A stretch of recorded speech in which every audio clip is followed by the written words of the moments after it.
Dulugin, dulugin natin, sambahin, dumalangin.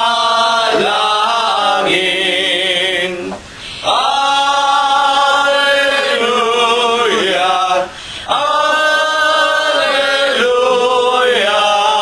Diyos na awayin. Angeles sa pagpaasan, nagpupuri-puri. Halina mga kapatid sa templo ng amang Diyos. Alleluia, Alleluia, Diyos purihin, purihin.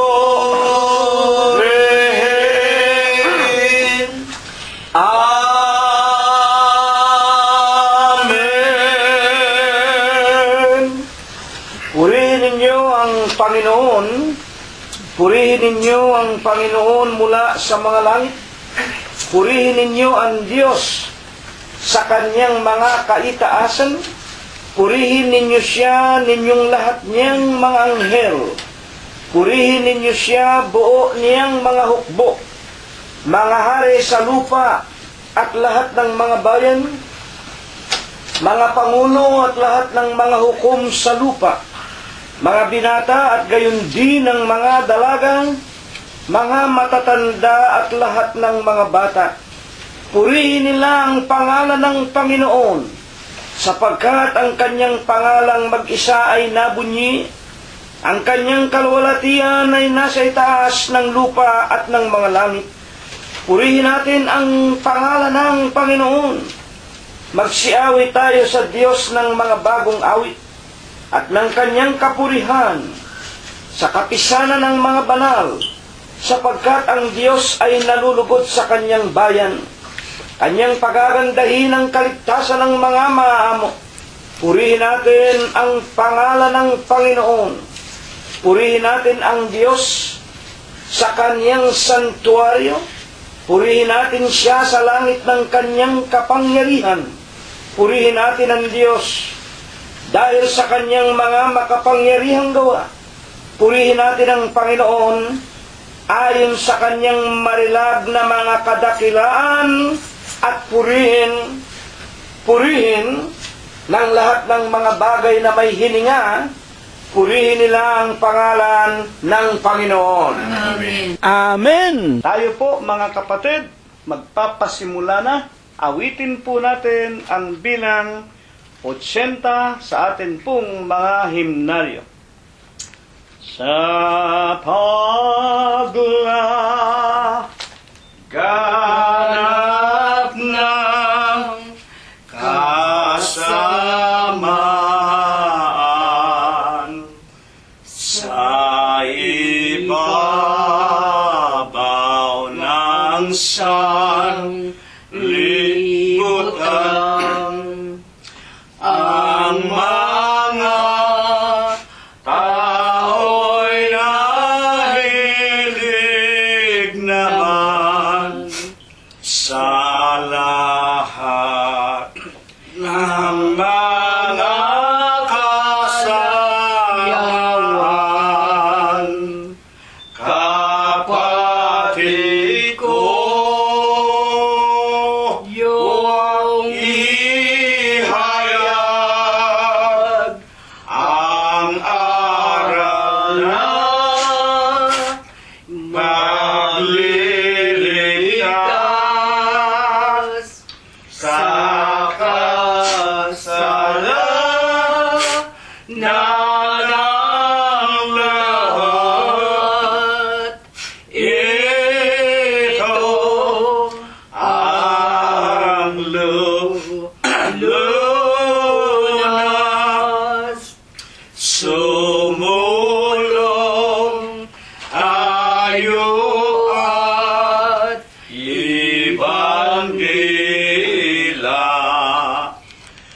kahit na tayo'y kinukot niya.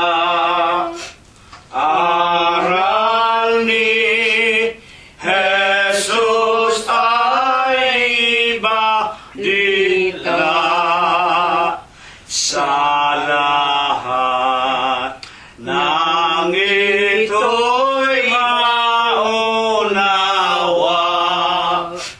Kapatid ko, yung ihaya ang aral na magliligtas sa kasalanan ng lahat. Ito ang lunas, tibayan natin ang ating loob. Malapit nang dumating si Jesus, ang pinto ay makipot. Tayo'y magpilit na magsipasok. Kapatid ko, yung ihaya ang aral na magliligtas sa kasalanan ng lahat. Ito ang lunas, katubusan at kapatawaran, ang kaligtasan nating tanan, ang handa ng Diyos sa kalangitan. Sa sino mang tatanggap ng aral, kapatid ko, yung ihaya ang aral na magliligtas sa kasalanan ng lahat. Ito ang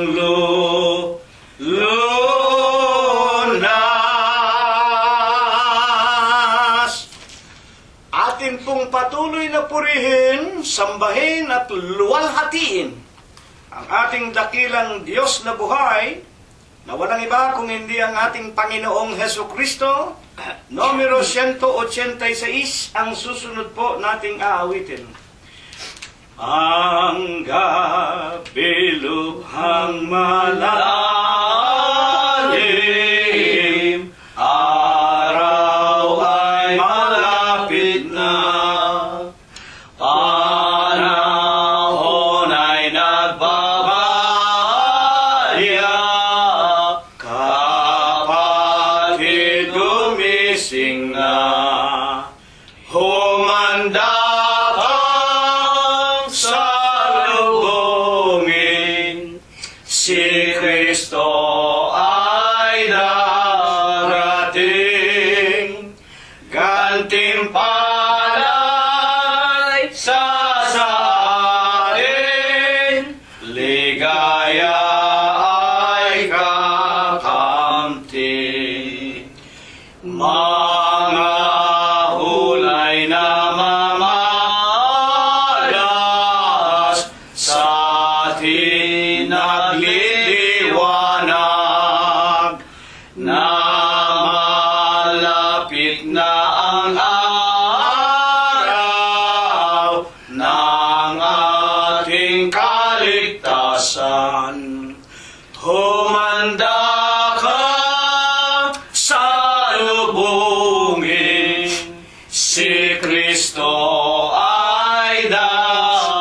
bighatian,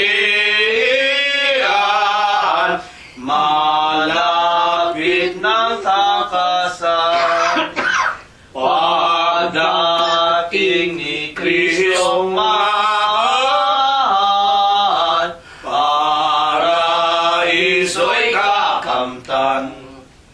Humanda ang salubungin, si Kristo ay darating, gantimpala'y sa atin, ligaya ay kakamtin.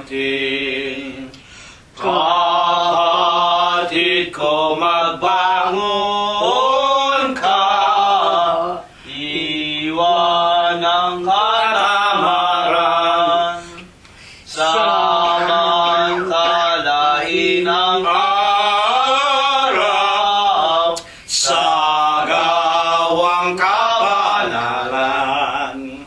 Humanda ka sa lubungin, si Kristo ay darating, gantimpala'y sa atin, ligaya ay kakamtin. Dakilang Panginoon po naming Diyos,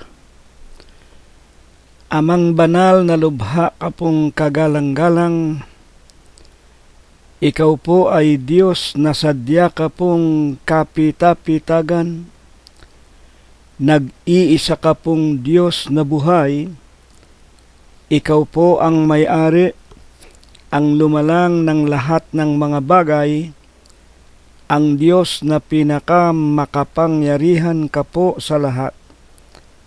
Panginoon, na sakdal ka sa iyong pag-ibig, napakasagana mo po sa kagandahan ng iyong mga kalooban, napakadakila mo po sa iyong mga pagbibiyaya, datapwat ikaw po ang Diyos na napakabanayad mo po sa iyong mga kagalitan.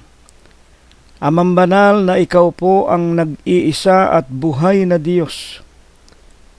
Pinagtapatan, pinaglingkuran hanggang kani-kanilang mga kamatayan ni Abraham, ni Isaac at ni Jacob, ng iyong mga banal na propeta sa bayan ng Israel. Ikaw rin po ang nahabag at tumawag sa aming ina at sa aming ama, at ikaw po ay kanilang pinagtapatan, pinaglingkuran ka po nila hanggang kani-kanilang mga kamatayan. Ama, sa napakamalinis sakdal, pinakamakapangyarihang pangalan mo pong Kristo Jesus, masusumpungan mo po muli kami sa aming sariling tahanan. Itinitiklo po namin ang aming mga tuhod. Nagpapakumbaba kami, Ama, at nangangayupapa sa iyo pong kabanal-banalang pangalang Kristo Jesus. Tanggapin mo po, Panginoon, ang aming mga tao sa puso namin na mga pagpapasalamat. Maraming salamat po sa iyo. Napaka mapayapa ng mga araw na pinalipas mo po sa buhay ng bawat isa sa amin. Pinakain mo po kami, pinagbuksan ng magagandang pintuan ng mga kapalaran. Pinalakas, pinagaling mo pa ang aming mga lupang pangangatawan. At higit na nga po sa lahat, maraming salamat po sa iyo. Lalo mong tinuturuan, dinaragdagan ang aming mga kaalaman, pinalalakas mo, pinatitibay ang aming mga pananampalataya, na minsan po lamang ibinigay mo po sa aming mga hiram na buhay. Ama, hindi rin po namin nalilimutan ipagpasalamat sa iyo ang pag-iingat mo rin po, pagbibigay ng buhay, kagalingan, kapayapaan at magagandang kapalaran sa lahat po ng aming sariling sangbahayan. Pangunahin na nga po sa aming dalawang mag-asawa ni kapatid na Rosie. Salamat po. Iningatan mo ang lahat ng aming mga anak, mga manugang, mga apo at mga kamag-anakan sa laman. Dito po sa Los Angeles, California na pinagdalhan mo po sa amin, hindi mo rin po kami pinagkulangan. At kung papaano, Ama, na kami iyong iniingatan sa araw-araw, gayon din po ang aming idinadalangin, isinasamot, ipinapakiusap, na sana ito rin ang iyong ipinararanas sa lahat po ng aming mga kaibigan at mga kapatiran sa iyong banal na iglesia, na sila po sana'y patuloy mo ring patnubayan saan mang dako ng magulo at mandarayang sanglibutan, silang lahat ay naninirahan. Panginoong Jesus, sinasamba ka po namin, pinupuri ka po namin, niluluwalhati namin ang iyong kagalang-galang, ang malinis mo pong pangalan, sa espiritu mo po at sa iyong kagilagilalas na katotohanan. Kung kami po nagkulang, kung kami po'y nagkasala laban sa iyo, at wala pang sa amin nakakaabot sa iyong kaluwalhatian, ituring mo na lamang po kabiglaanan, kamangmangan, kagipitan, at higit na nga po sa lahat na ang marami pa sa amin ay nasa kani-kanila pang mga kabataan, kawalan pa ng matuwid at lantay na pamamaraan ng mga paglilingkod at mga pagkatakot sa iyo. Patawarin mo po kami, Ama, sa lahat po ng aming nagawang kasalanan. Idinadalangin po namin sa Huwebes ng gabing ito, ikaw po sanang muli ang tumindig sa amin. Ikaw nawa ang magturo, kasangkapanin mo lamang ang bibig at labi ng iyong hamak na alipin. Linisin mo po ang kanyang puso, banalin mo po ang kanyang kalooban, at amin pong sinasampalatayanan maging sa mga huling kapanahunan naming ito.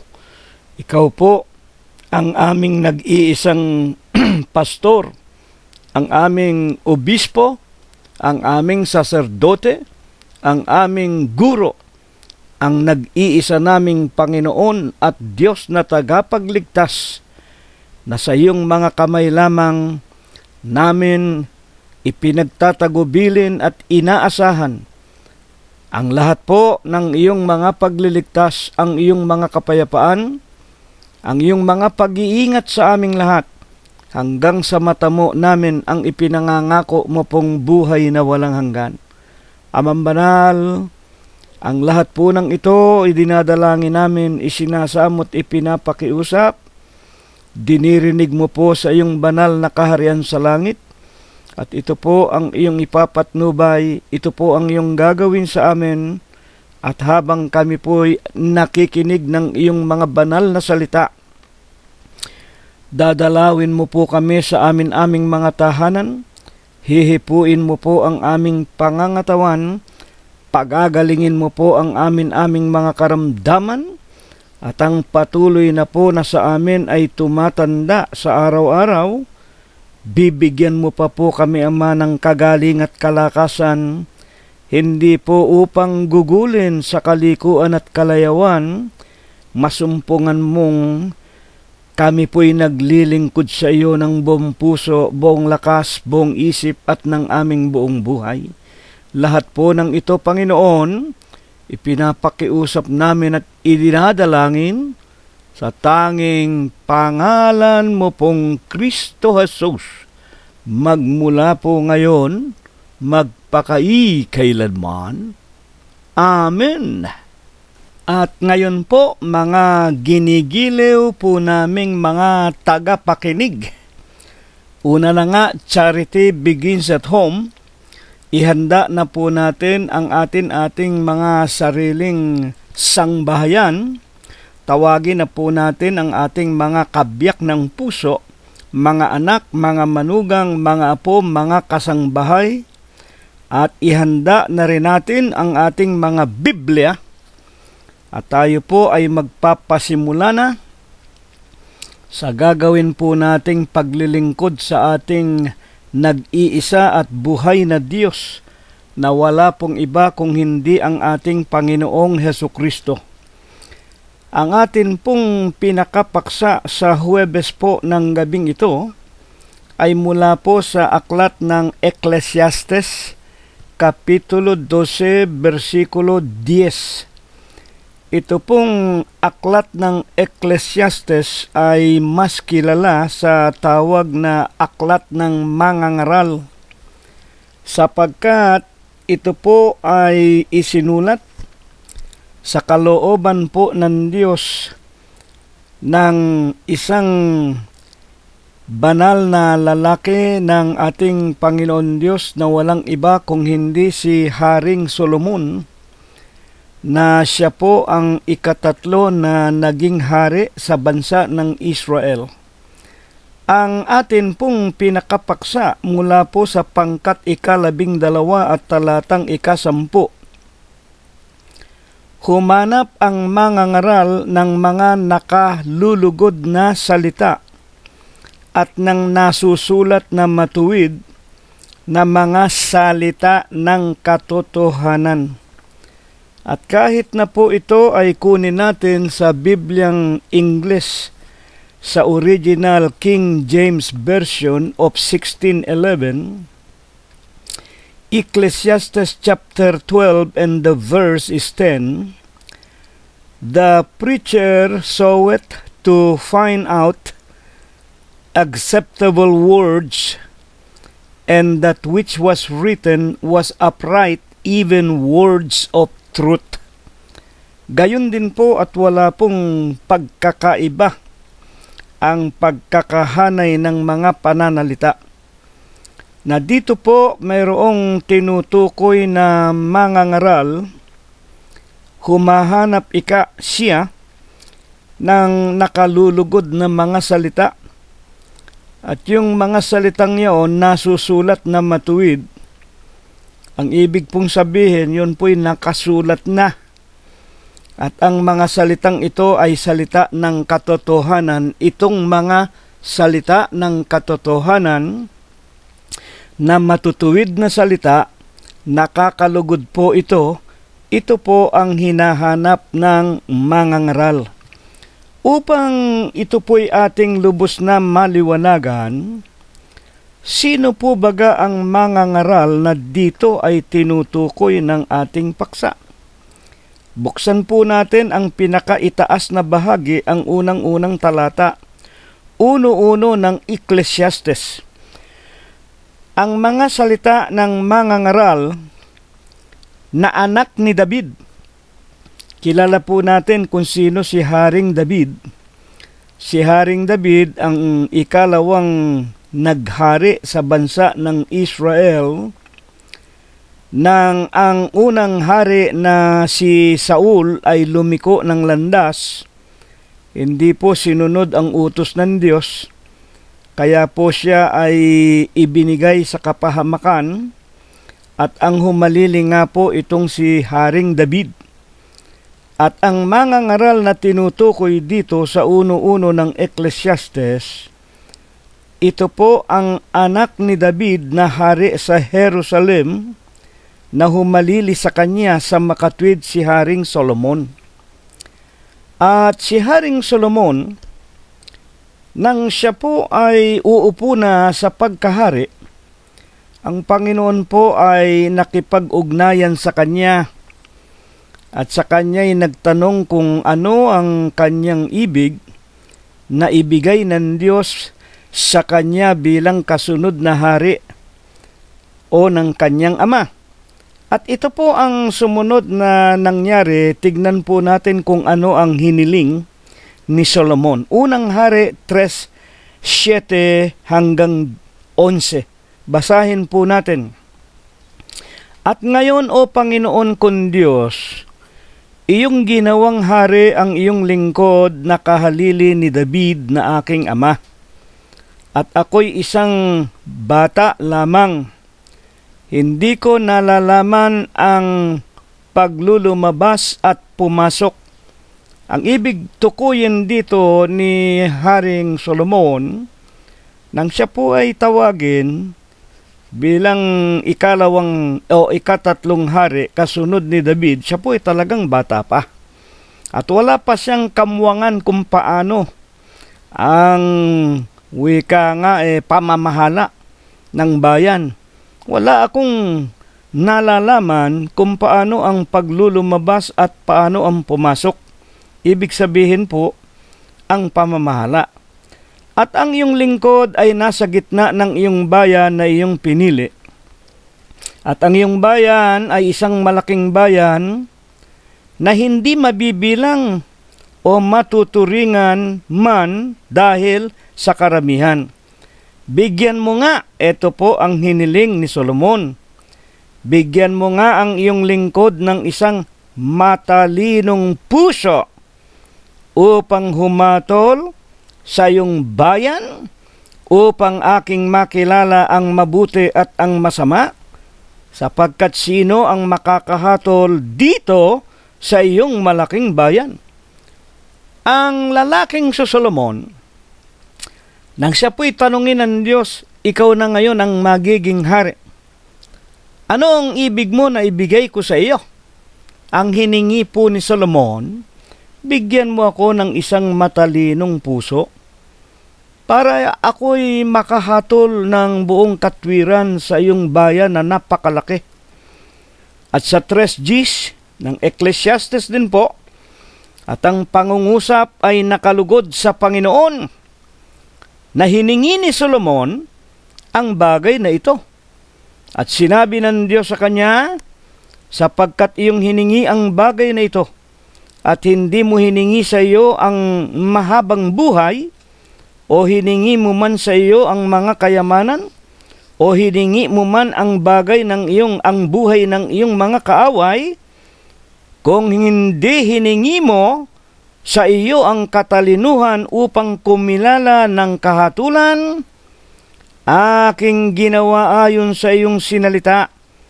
Narito ang sabi ng Diyos, bibigyan ka ng isang pantas, matalinong puso, na anupat walang naging gaya mo na nasa una mo, o may babangon mang sino mang tao pagkamatay mo. At akin namang ibibigay din naman sa iyo ang mga hindi mo hiningi, ang kayamanan, gayon din ang karangalan, na anupat walang magiging gaya mo sa mga hari, sa lahat ng iyong mga kaarawan. Amen. Ito pong si Solomon, meron po siyang napakababang kalooban. Katulad po ng ating napapakinggan ng mga nakalipas na linggo, kung natatandaan ninyo, isang bagay lang ang hinihiling ng Diyos sa ating mga tao, na lumakad tayo na may kababaan na kasama ng ating Diyos. Huwag tayong mayayabang, huwag tayong mga hambog, huwag tayong mag-iisip ng anumang kataasan. At ng pagkakataong ito nga, isipin ninyo, ang Diyos nakipag-usap ng personal kay Solomon. Ikaw na ngayon ang magiging hari. Ano ang gusto mo na ibigay ko sa iyo? Ang nagsasalita ang Diyos na may-ari ng lahat ng bagay. Pwedeng ibigay ng Diyos ang lahat ng kayamanan, ang lahat ng kapurihan, ang lahat ng karangyaan. Ngunit, ang hiningi ni Solomon, bigyan mo ako ng isang matalinong puso. Natuwa, nagalak ang Diyos.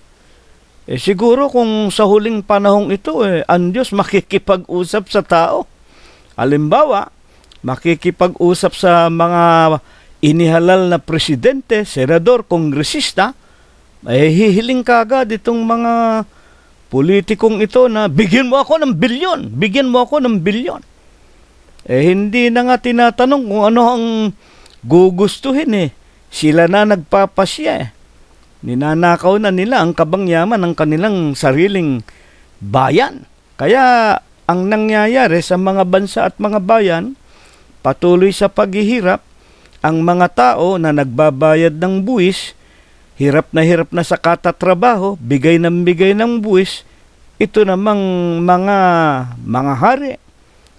Isama na natin ang mga kaharian sa lupa. Ito namang mga reyna. Aba ay nagpapataba, nagpapasarap, nagpaparangal, nagpapayaman. Mga presidente, mga senador, mga kongresista. Yan po ang nangyayari sa huling araw na ito. Ngunit, sa Biblia po, merong isang tao, ang pangalan niya ay Solomon.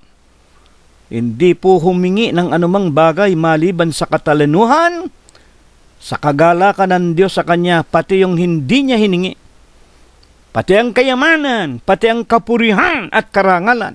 Ang sabi sa ating paksa, ibibigay ko sa iyo at walang magiging kasing tulad mo hanggang sa iyong kamatayan o hanggang ikaw ay nabubuhay hanggang sa iyong mga kaarawan. Walang magiging kasing yaman mo, walang magiging kasing talino mo, walang magiging kasing rangya mo. Mga kapatid, sang-ayon po sa kasaysayan ng buhay ni Solomon, yon nga po ang naganap sa kanya. At ang atin po namang kasunod na itatanong, bakit nga po baga? Ang Diyos naglalagay ng isang tinatawag na wika nga mangangaral sa kanyang bayan. Tandaan po ninyo, dito ang pinag-uusapan ang bansa ng Israel. Wala pong ibang bayan na tinutukoy dito. At ang banal na kasulatan, magmula po sa Genesis hanggang sa tinatawag na Apokalipsis, ito po ay kumakatawan lamang sa mga salita ng Diyos na nagtuturo sa kanyang mga sariling mga anak, sa kanyang mga tupa, sa kanyang bayan. At sa matandang tipan nga po, ang bayan ng Diyos, yung Israel. Kaya ito po, huwag ninyong ipagkakamali, hindi po ito para sa lahat ng bansa. Hindi po para sa lahat ng tao. Hindi po para sa lahat ng relihiyon. Ito po, para lang sa tinatawag na bayan ng Diyos. Bakit nga po siya naglalagay ng hari?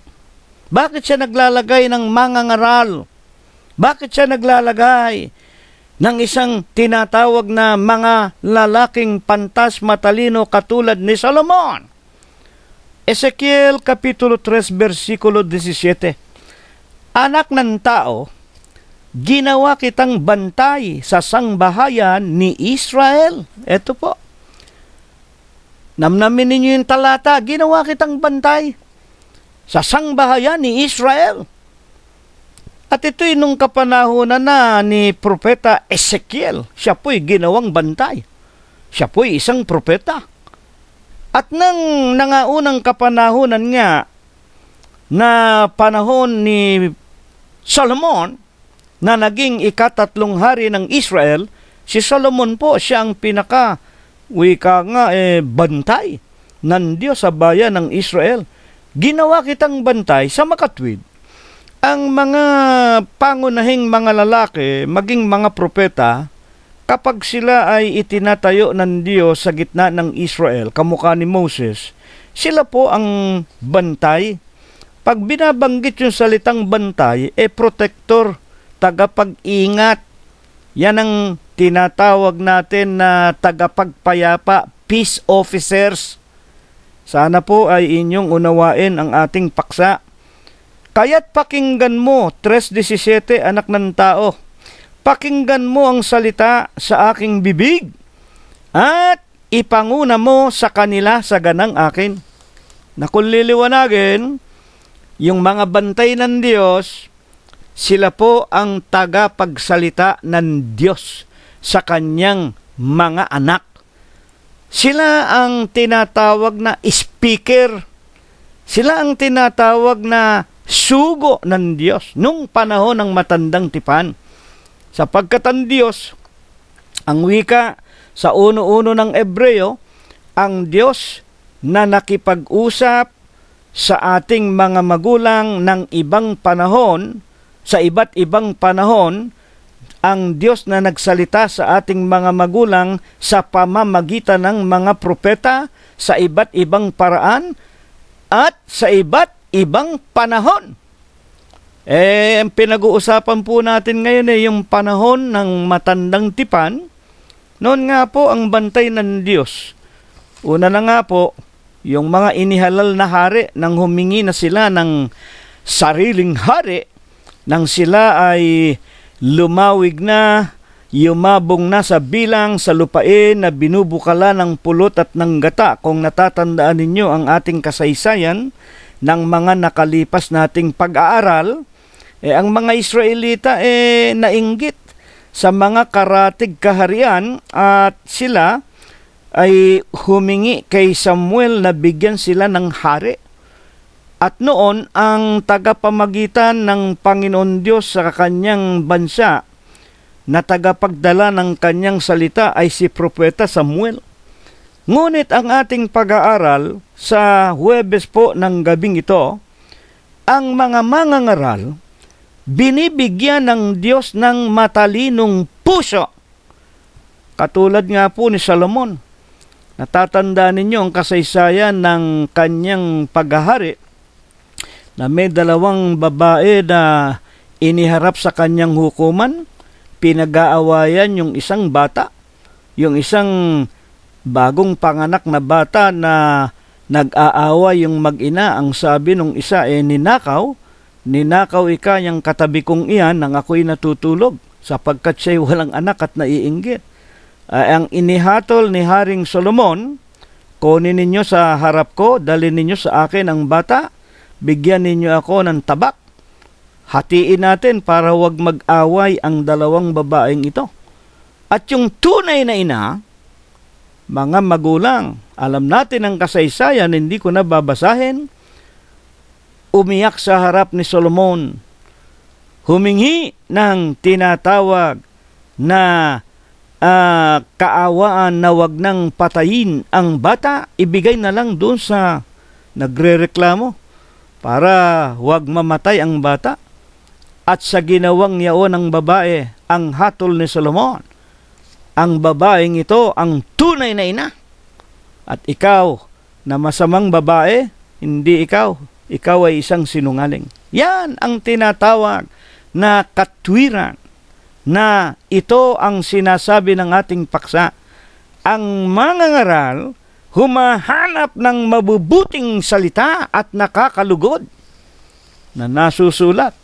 At sa huling araw na ito, yan ang dapat na nasain, kamtin, isakatuparan at gawin din naman ng mga nangunguna o namiminuno sa bawat pamahalaan o sa bawat organisasyon, sa bawat tinatawag na samahan ng mga tao. At kung yaong mga katalinuhang yaon, nalipos ng katwiran ang sasapuso ng bawat tao, wala pong magiging digmaan, walang patayan, wala pong tinatawag na kaguluhan sa lupa. Ngayon, ano po ang pinakapangunahing katungkulan ng mga itinatayo na bantay ng Diyos sa kanyang bayan na noon ay Israel? Ano ba ang wika nga mabigat na pasanin na dapat sanang ginagawa ng bawat bantay? Ezekiel 34:2. Hindi baga dapat pakainin ng mga pastor ang mga tupa? Ito po ay isang tanong na nagpapaliwanag na dito po ay inilalarawan ang isang bantay, ang isang wika nga tagapanguna, sabihin mo ng hari ng bansa ng Israel noon. Mga tagapakinig po namin, Hindi baga dapat pakainin ng mga pastor ang mga tupa? Ang katungkulan po ng isang pinuno, pakainin ang mga tupa. Pakainin ang mamamayan. Ito po. Ito na naman ang nangyayari sa maraming mga bansa, halos buong sanglibutan. Kaya makikita ninyo, ang daming naghihirap. Ibig kong maunawaan natin ang espiritual na aral ng ating leksyon. Ang bawat nasa matataas na pamunuan, sila ang pinakabantay. Magmula presidente, mula sa mga hari, mga reyna, mga premier, mga executive, mga congressman, mga mayor, mga kung ano-anong mga pamumuno. Hanggang sa pinakamaliit na barangay tanod, lahat kayo mga peace officers. Lahat kayo mga bantay. Lahat kayo tagapagpakain ng mga tupa, at yung mga tupa kumakatawan sa inyong nasasakupan. Yan ang mga mamamayan na dahil sa kanila, sa kanilang mga buwis na ibinabayad sa inyong pamahalaan, kumikita kayo ng salapi.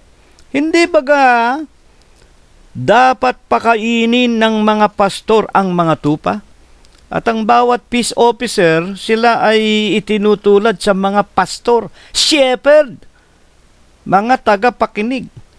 Kung ito nga lang ay itinuturo, maging sa tinatawag na organisasyon pantao, wala na nga po sanang magiging kaguluhan, walang maaapi, walang mang-aapi.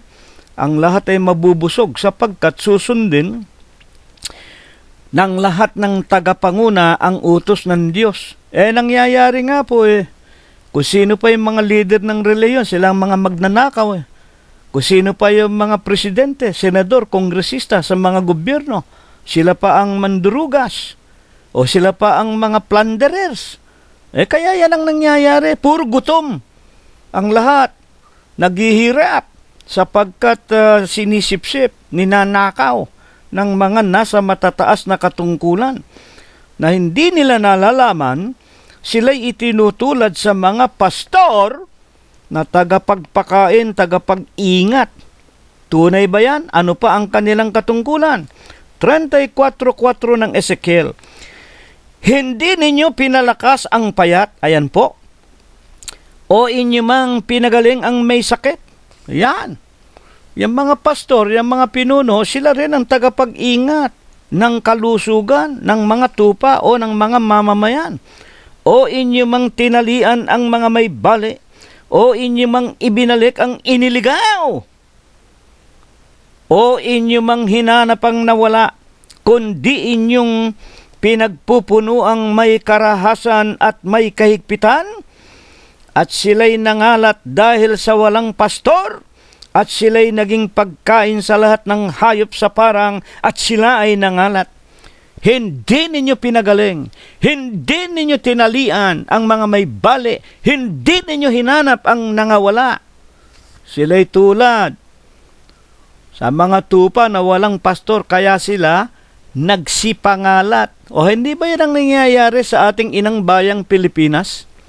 Kailan pa matitigil yung mga teacher natin, mga doktor natin, mga engineer natin, mga matatalinong Pilipino, lalabas ng bansa, magpapaalila sa China, sa Saudi Arabia, sa Qatar, kung saang-saang bayang. Para para lang may mahanap na ikabubuhay para isustena sa kanilang pamilya na hirap na sa ating inang bayan. Yan ang nangyayari sa Pilipinas. Ang mga presidente natin, pabaya. Ang mga senador, ang mga kongresista. Kaya yan ang itinuturo ng banal na kasulatan. At ito, hindi lamang sa espiritual na wika nga pagtuturo ng Diyos. Sapagkat, una sa lahat, kung ang ating mga pinuno ay nagsasabing mga relihiyoso, may mga santo, may mga papa, may obispo, may kardinal, may sugong anghel, bakit Wala pang lumalakad na matuwid na mga wika nga tao sa atin. Puro mandurugas, puro magnanakaw. Kaya katakot-takot ang kriminalidad sa atin. At ngayon, nako, isipin yung 90, ilan na ang mga durugista, ang mga drug addict sa atin. Sa bawat 10, siyam na yata. Hindi ako nagkakamali, 90% na ng buong bayan ng Pilipinas nakukubkub na ng illegal drugs. Dahil sa kapabayaan ninyong mga pastor, ninyong mga pinuno, mga kapatid, at mga magulang. Kaya ito itinuturo at inaaral sa atin. At dapat sana yung mga relihiyon natin magpauna na magturo ng mabubuting mga pananalita na nasusulat na nakalulugod na ito ang magbabago ng kasamaan ng bawat tao ayon sa itinuturo ng banal na kasulatan. Kaya nga maging hanggang sa huling araw nating ito, mga tagapakinig, tunay po baga na ito'y tumatagos itong paksa natin na katungkulan ng isang pastor, sabihin mo nang sa relihiyon, at sabihin na nating pastor o presidente o tagapanguna sa bawat pamahalaan, pareho na, pagsamahin natin. Sapagkat, una sa lahat yung relihiyon natin kung nagtuturo ng mabuti, at ang mga mamamayan natin at mga pinuno, miyembro ng relihiyon na mabuti, matuwid, nagtuturo ng katotohanan, wala na talagang kagutuman, wala nang aalis pang mga Pilipinong matatalino para magpaalila lang sa ibang bansa at ibang bayan. Sapagkat, mga kapatid, paghaharian tayo ng ating Panginoon Diyos at ang ating inang bayan, maaalis ang mga sumpa ng Diyos, maaalis ang kalamidad, maaalis ang paghihirap. Kung tayo ay lumalakad na matuwid dahil meron nga tayong tinatawag na matuwid na pastor. Nangyayari, wala nga po tayong mga leader na matutuwid maging sa gobyerno, lalo na nga sa relihiyon. Ngayon, talaga bang ito ay tumatagos hanggang sa atin sa panahong ito ng 2015 na talagang kailangan ng buong sanglibutan, hindi lang ng Pilipinas, ang isang matuwid na pastor o ang isang matuwid na tagapamahala ng Diyos o bantay ng Diyos? Basahin natin ang Juan 21:16. At sinabi niya sa kanyang muli sa 2, tinan po ninyo, talaga bang ang mga bantay na itinatayo ng Diyos noon pa mang araw at maging hanggang ngayon na panahon na ng tinatawag na sabi nila panahong Kristiyano, itong mga huling araw na ito, talaga bang ang itinatayo ng Diyos na pinakabantay ay kailangang pakainin, kailangang ingatan, pagalingin, hanapin ang mga tupa ng Diyos? Nalalaman natin ng magkatawan tao ang berbo 1:1 ng Juan hanggang 3 at 14. Nagkatawan tao ang berbo. Sa makatwid baga ang ating Panginoong Jesucristo, ang Diyos na nagkatawan tao. Papaano niya pinatunayan na ang mga itinatayo niya na mga wika nga pastor? Alam natin, tinawag ng Panginoong Jesucristo ang kanyang 12 apostol, Mateo Kapitulo 10, versikulo 1, at pinalapit niya sa kanya ang kanyang 12 alagad. At sila nga po ang isinugo sa bansa ng Israel para hanapin ang nawawalang tupa sa 12 angkan ni Israel. At hindi sila pinalabas sa lupain ng mga hentil, mga tagapakinig. Ang katungkulan ng 12, sila ang pinakapastor, sila ang pinakabantay, sila ang pinakaapostol, upang hanapin ang nawawaglit ng mga tupa ng Diyos. Kung bakit nga po? Sapagkat pinabayaan nga ng mga naunang mga propeta Kaya nga ibinangon ng Diyos ang paksa nating ito. At itong 12 ito nakatupad ng kanilang katungkulan sapagkat sa Apokalipsis Kapitulo 7, versikulo 4, ipinahayag na sa Apokalipsis kay Juan Apostol sa pulo ng Patmos ang bilang ng mga nabautismuhan na 144,000 sa 12 angkan ni Israel. Tigla 12,000 sa bawat isang angkan. Basahin ninyo Apokalipsis, Kapitulo 7, versikulo 4. At ito po ang tinatawag na katotohanan na bautismuhan nila. At ano ibinautismo ng 12 apostol kasamang Panginoong Jesucristo sa 144,000? Nasa Apokalipsis din po, 14:1. At nakita ko ang 144,000 na nangakatayo sa harapan ng Panginoon ng Kordero na natatakan sa kanilang noo ng kanyang pangalan, pangalan ng Kordero, Kristo Jesus, at ng kanyang Ama. Walang iba kung hindi Diyos na kung liliwanagin, natatakan, na bautismuhan sa iglesia ng Diyos kay Kristo Jesus. Mga kapatid, kaya nga, tunay bang maging ang mga apostol ng tawagin sila ang itinatayong mga bantay ng Diyos at ano ang kanilang pinakakatungkulan? Buksan natin ang Juan 21:16 at sinabi niya sa kanyang muli sa ikalawa, Simon, anak ni Juan. Nung una po, sinabi ng Panginoon, Simon, anak ni Juan, iniibig mo baga ako? Sinabi niya sa kanya, Oo, Panginoon, nalalaman mo na kita'y iniibig. At sinabi niya sa kanya sa unang pagkakataon, alagaan mo ang aking mga tupa. At inulit pa man din. Sa kanyang 16, sinabi niya sa kanyang muli, ikalawa, iniibig mo baga ako? Nalalaman mo, Panginoon, pakainin mo ang aking mga tupa. Sa 21:17, at sinabi sa kanya sa ikatatlo, Simon, anak ni Juan, iniibig mo baga ako?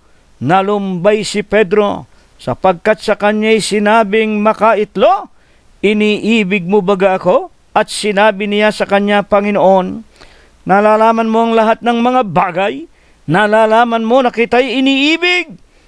Sinabi sa kanya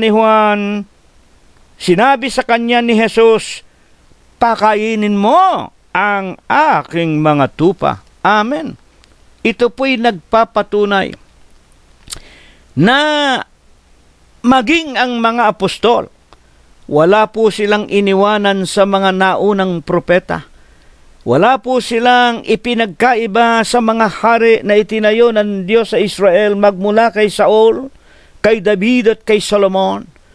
Sila po ay mga tagapagpakain ng mga tupa ng Diyos. Sila po ay mga tagapag-ingat.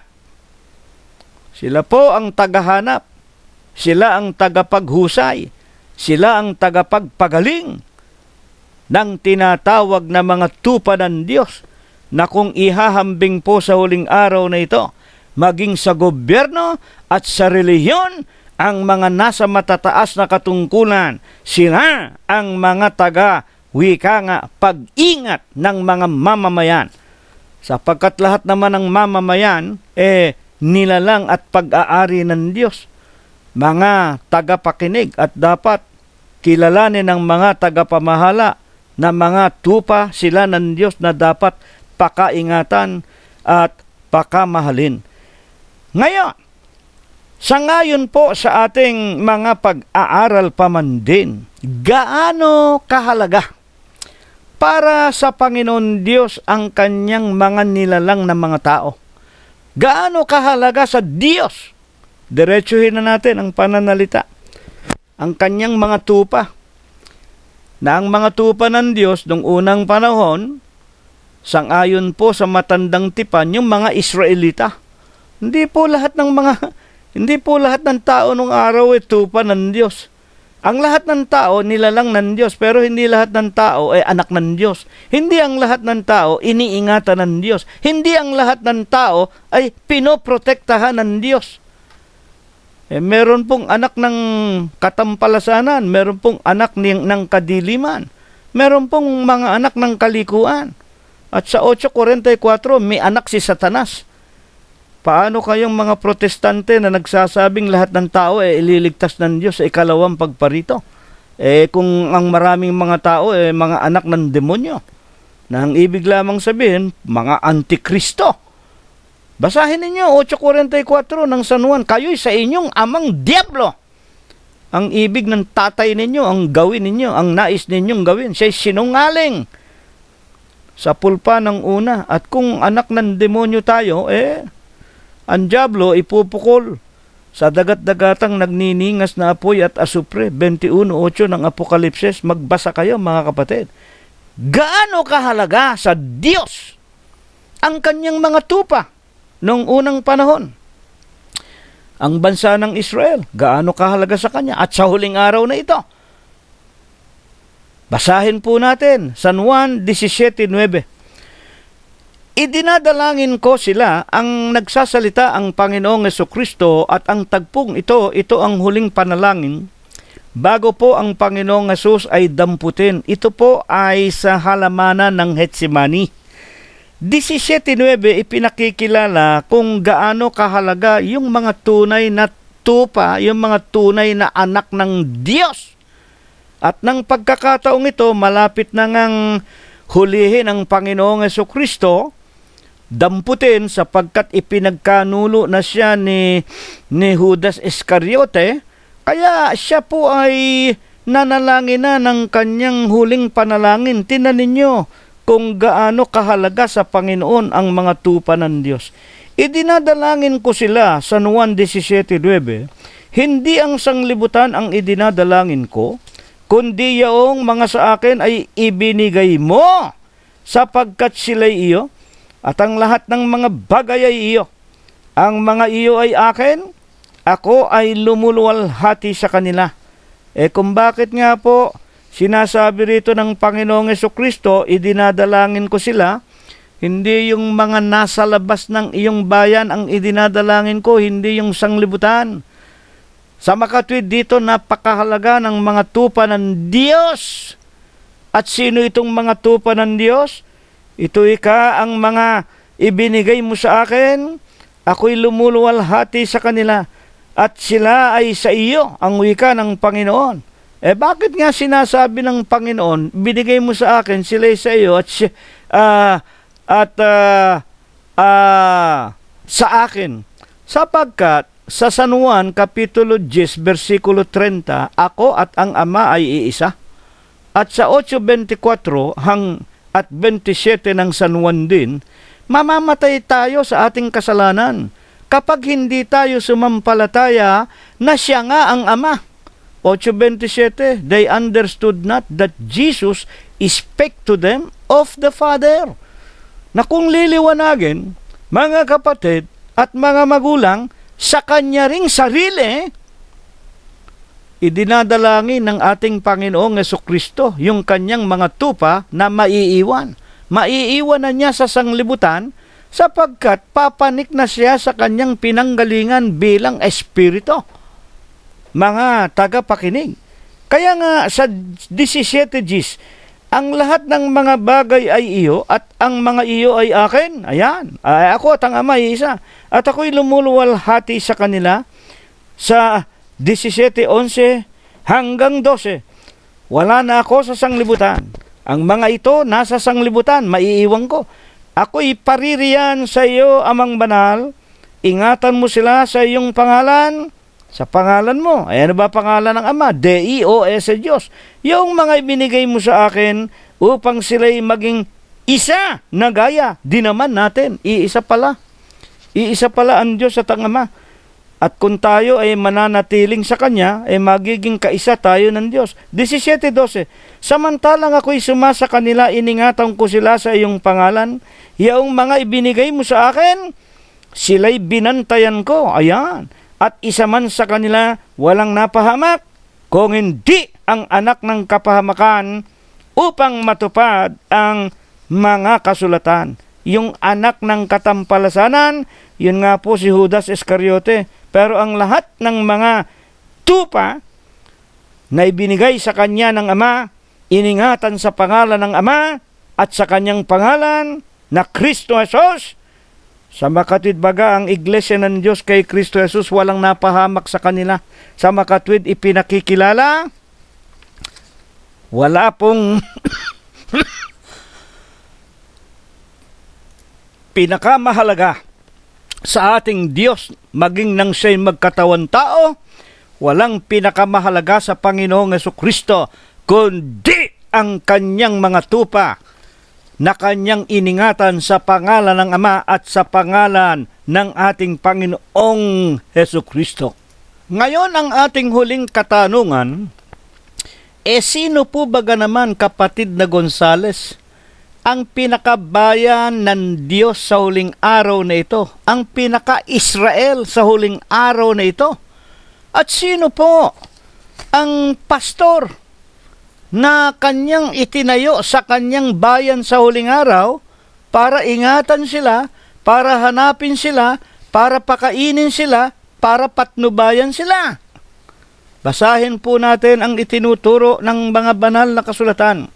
Sang-ayon po kay Apostol Pablo, Galatias 3:26. Sino na nga ba sa huling araw na ito ang mga tunay na mga tupa o mga anak ng Diyos? Galatias 3:26. Sapagkat kayong lahat ay mga anak na ng Diyos. Ayan po, meron ang tinutukoy na mga anak ng Diyos, diretso. Sa pamamagitan ng pananampalataya kay Kristo Jesus. Ayan po. Dito, sasabihin ng mga protestante, ayan, kapatid na Cirilo, basta sumampalataya ka lang kay Kristo Jesus, ikaw ay anak na ng Diyos. Bayanin niyo ang Panginoong Jesucristo ang magpaliwanag. Totoo ba yan, Panginoong Jesus, na lahat ng sasampalataya sa iyo magiging Kristiyano? Mga kapatid, magiging anak mo na, papanik na sa langit. Buksan ninyo ang Mateo 7:21. Hindi ang bawat tumatawag sa akin, Panginoon, Panginoon, ay maliligtas o papasok sa kaharian ng aking Ama sa langit, kundi sila lamang na sumusunod sa kalooban ng aking Ama. Napakaliwanag po. Dito po ay nagkakamali kayong mga protestante, maghunos dili kayo. Sundin ninyo ang kalooban ng Ama na nasa langit. Ano ba ang kalooban ng Ama na nasa langit? Ituloy po natin dito rin sa Galatias 3:27, sapagkat ang lahat na sa inyo ay binautismuhan kay Kristo, ay ibinihi si Kristo. Ayan.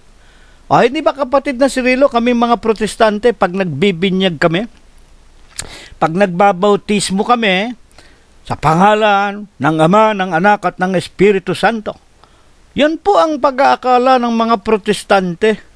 Basta binanggit yung pangalan ng Ama, Anak at Espiritu Santo. Pero kung tatanungin ko kayo, ikaw ba anak, saan ka ba nabautismuhan? Naku, baptis po kami. Ayan. Saan kayo binautismuhan? Sa pangalan ba ng Ama, Anak at Espiritu Santo? Hindi po. Baptist Church. Hindi kayo binautismuhan sa pangalan ng Ama, Anak at Espiritu Santo. At kung binabanggit man ng mga pastor ninyo, binabautismohan kita sa Ama, Anak at Espiritu Santo, nasa bunganga lang ng pastor ninyo. Nasa bibig lang, pero wala ang Panginoon sa kanilang mga puso. Ano ang katotohanan? Buksan ninyo ang Mateo 28:19 hanggang 20. At sila'y pinag-utusan ng Panginoon, humayo kayo, ipangaral ninyo ang aking ebanghelyo, at ang sino mang sumampalataya at mabinyagan sa pangalan ng Ama, Diyos, Anak, Kristo Jesus, at Espiritu Santo. Ano ang Espiritu Santo? Sa 63 ng San Juan, ang mga salitang sa inyo aking sinalita, pawang Espiritu at pawang buhay. Nasaan ang salita ng Panginoong Jesucristo? Nasa ebanghelyo. Sa makatwid, binyagan ninyo sa pangalan Diyos, Kristo Jesus sa pamamagitan ng Ebanghelyo. Mga kapatid, na kung liliwanagin saan tayo bibinyagan, Iglesia po ng Diyos kay Kristo Jesus. Unang Tesalonica Kapitulo 2, versikulo 14, tutularan na lamang natin. Amen. Ayan po. Kaya hindi po lahat ng nagsasabing, I believe in Christ, I am born again. Yung pala Trinity pala. Yung pala Katoliko. Yung pala Iglesia ni Kristong tao. Yung pala iglesyang kung ano-anong mga pangalang itinayo ng mga tao. Mga kapatid, hindi lahat ng tumatawag sa akin, Panginoon, Panginoon, ay papasok sa kaharian ng Ama sa langit. Sila lang na sumusunod sa kalooban ng Ama. Kaya nga sa 3:28 ang wika paman din ni Apostol Pablo sa Galatias, wala nang magiging Hudyo, wala nang Grego, at masasabi ko, wala nang Pilipino, wala nang Inchik, wala nang Amerikano. Wala nang magiging alipin o malaya man, walang magiging lalaki o babae man, sapagkat kayong lahat ay iisa kay Kristo Jesus. Bakit iisa? May isang katawan, mga kapatid, may isang Panginoon. Ang wika sa Efeso, basahin ninyo, Kapitulo 6, 4, kung hindi ako nagkakamali. May isang Diyos at isang tagapagligtas. Yan po ang ating Panginoong Jesucristo. At sa 3:29, at kung kayo nga ay kay Kristo, kayo nga'y binhi ni Abraham. Ayan. Sino ba binhi ni Abraham? Di mga Israelita. Kayo nga'y binhi, mga anak ni Abraham, mga tagapagmana ayon sa pangako. Tayo sa huling araw na nabinyagan sa Iglesia ng Diyos kay Kristo Jesus nang mapakinggan natin ang ebanghelyo ng katotohanan, tayong lahat. Sa huling araw na ito, ang bansa na tinatawag na Israel, ito ang Iglesia, ito ang katawan ng Diyos, ito ang kanyang ililigtas. Efeso, sa kanyang Kapitulo 5, versikulo 23 at 25, ito ang katawan na kanyang ililigtas, hindi ang kung ano-anong mga katawan o iglesia na tinatawag sa kung kani-kaninong pangalan. Ngayon, ang huling-huling katanungan natin ay ito. Naglagay pa ba ang Diyos ng isang tao upang maging pastor ng iglesia? Ayan po. Tanungin mo mga iglesia ngayon, sino po ang inyong pastor? Nakao yung aming banal na matandang kapatid, si Felix Manalo.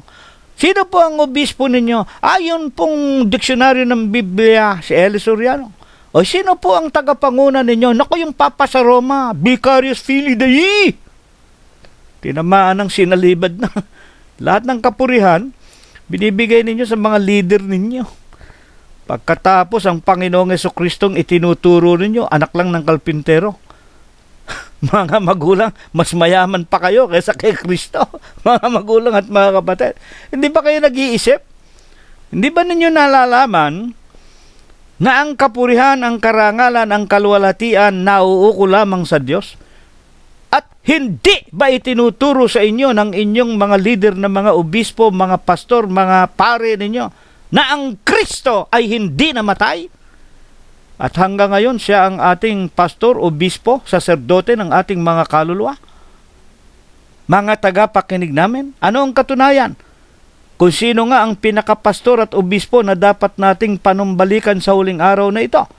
Nagtayo pa ba ang Diyos ng mga taong mga propeta sa huling araw para ingatan tayo? Buksan natin ang Ezekiel 34:10.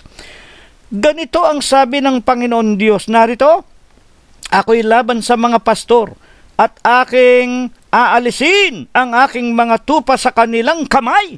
Putulin ko muna. Nung una talagang inilagay itong mga propetang mga tao, itong mga haring mga tao, para naging kurap Naging kurap. Nang magkaroon na nga po ng mga paghahari, pagkatapos na matapos ang paghahari ni Solomon, yung kanyang mga anak, nagpasimula, iligaw ang mga tupa ng Diyos, nagsigawa ng mga larawan, sinamba nila ng mga Baal. ng kung ano-anong mga tinatawag, utos, aral ng mga tao, katha ng mga Hudyo, salit-saling sabi, at pagsamba sa mga larawang inanyuan, nagalit ang Diyos sa kanila. Aking aalisin ang aking mga tupa sa kanilang kamay, at akin silang patitigilin ng pagpapakain ng mga tupa, at hindi na nila pakakanin ang aking mga tupa. Mga kapatid, aking ililigtas ang aking mga tupa sa kanilang bibig upang huwag maging pagkain sa kanila. Yan na nga nangyayari. Dito na nga sa huling araw, 2015. Nakita ninyo yung mga obispo na nagsasabing sugong anghel daw. Yung mga diksyonaryo daw ng Biblia. Meron pang tinatawag na yung Kiboloy, nakala mo artistang idolo ng mga teenager. At meron pa yung Papa sa Roma. O hindi ba nangaka-helicopter yung mga yan? Hindi ba may mga private army ang mga yan? Hindi ba merong tinatawag na magagarang mga damit, masasarap na pagkain, maraming palasyo, maraming lupain, maraming bakasyunan ang mga anak? Nagsisipag-aral sa pinakamamahaling mga kuleyo, at hindi ba ang mga taong yan? Yung abuloy ninyo ginagamit, ipinambibili ng kanilang tinatawag ng mga negosyo. Nagpapatayo ng mga koliseum, nagpapatayo ng mga edifisyo. Mga kapatid, tapos pauupahan sa inyo. Abay, mag-aral kayo mga kapatid. Sila ang tinutukoy dito ng Panginoon na nung matandang tipan pa, nagpapasabsab na mga pastor sa kanilang sarili. Hindi ba dapat pakainin ninyo, patabain ninyo, ingatan ninyo ang mga tupa? Aalisin ko na sa inyong mga kamay. Ayan na. Hindi ko na pababayaan sa inyong mga kamay. Aalisin ko na sa inyong mga kamay ang aking mga tupa upang huwag maging pagkain sa inyo. 34:10. At sa 15, ako ay magiging kanilang pastor. 34:15, ako'y magiging kanilang pastor.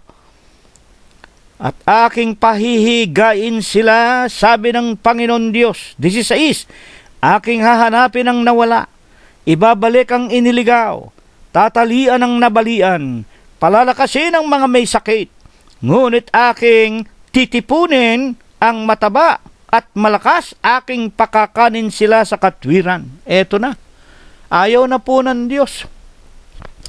Sa huling araw na ito, ayaw na ng Diyos na pamahalaan pa ang tunay na mga anak niya ng mga taong pastor na mga magnanakaw. Wala pong pinagkaiba sa mga presidente, senador, kongresista, mga leader ng relihiyon. Eto po, mga magnanakaw. Ang Diyos ang nagsasalita, hindi ako. Kitang-kita nyo naman ang ebidensya. At pagkatapos, tuturuan pa kayo ng mga demonyong obispo na yan kung hiwalay kayo sa pamamahala niya. Hiwalay kayo sa Diyos. Maghunos dili kayo, mga tupa. Gamitin ninyo ang inyong utak. Hindi naman tayo binigyan ng utak na wika nga, abo. Binigyan tayo ng utak ng Diyos. Mga kapatid at mga magulang, para gamitin natin sa ikaliligtas ng ating kaluluwa. Sang-ayon nga po sa itinuturo ng banal na kasulatan, ang tanging makapagsasalita na kung tayo'y hiwalay sa Kanya, wala tayong magagawa, ang Panginoong Hesukristo lamang. Totoo ba yan? Buksan ninyo ang San Juan, Kapitulo 15, versikulo 5. Ako ang puno ng ubas, kayo ang mga sanga. Kung kayo'y hiwalay sa akin, wala kayong magagawa. Kaya yung mga obispong tao na yan, layasan ninyo yan. Galatias, Kapitulo 1, versikulo 8 at 9. Kahit na kami, mga apostol o anghel na galing sa langit, mangaral sa inyo ng ebanghelyo, itakwil ninyo, mga kapatid. Kaya nga, bilang katapusang talata, paano pinatutunayan ng Panginoong Hesukristo ang pinakapastor ng kanyang mga anak o ng kanyang mga tupa sa iglesia ng Diyos kay Kristo Jesus? Unang Pedro, Kapitulo 2, versikulo 25, sapagkat kayo'y gaya ng mga tupang nangaliligaw, datapwat ngayon nangagbalik kayo sa pastor at obispo ng inyong mga kaluluwa. Amen. Dito tayong lahat mga kapatid. Layasan ninyo yung mga papa sa Roma. Layasan ninyo yung mga sugong anghel. Layasan ninyo yung mga diksyonaryo ng Biblia. Umalis kayo dyan. Tayo'y magsama-sama sa katotohanan. Ito po ang itinuturo sa atin. Ang mga ngaral nagsasalita ng mga bagay na nakakalugod, na nangasusulat at mga salita na nasa banal na kasulatan. Ito nawa ay pagpala. Ito nawa ibasbas sa atin ng Diyos magmula ngayon, magpakailanman. Amen. At ngayon ay tanggapin po natin ang walang hanggang pag-ibig, ang walang hanggang pagbibiyaya, ang pakikipisan, ang kaaliwan, ang pamamatnubay at ang kagalingan.